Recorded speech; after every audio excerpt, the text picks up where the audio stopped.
What's up mga kapirata?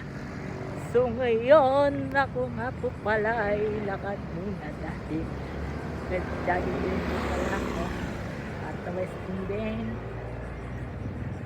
tumakbo dahil ngayon lang nakatakbo ng ganito at as you can see hindi nga po pala ako nag-bike kaya ako'y takbo muna para pampalakas din ng tuhod. So, iba nga po pala ang takbo sa walang bike kaysa sa nakasakay sa bike.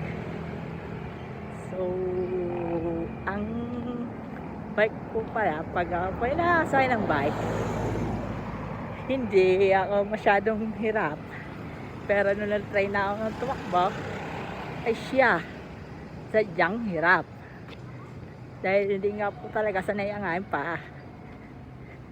So walking nga lang po pala pauwi ng phase 4 dahil kailangan ko rin makauwi at baka abutan ng dilim sa daan.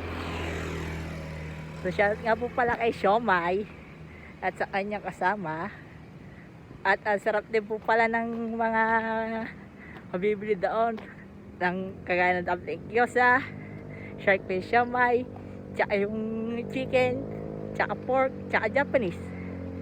So, pati ang kanin niya, masarap din. Pawiwili ka talaga. So, pag gusto niyo naman po talagang kumain doon, pwede naman. Punta lang po kayo sa may Alphamart po sa may tapat po ng Governor Hills. Nandun po siya. Masarap po talaga siomai niya. Promise, hindi ka magsisisi. Yun lang. Mga pala si Parker Viajero. Si Crystal Pirata. Team Gamit Pirates. And magandang hapon sa ating lahat mga kapirata.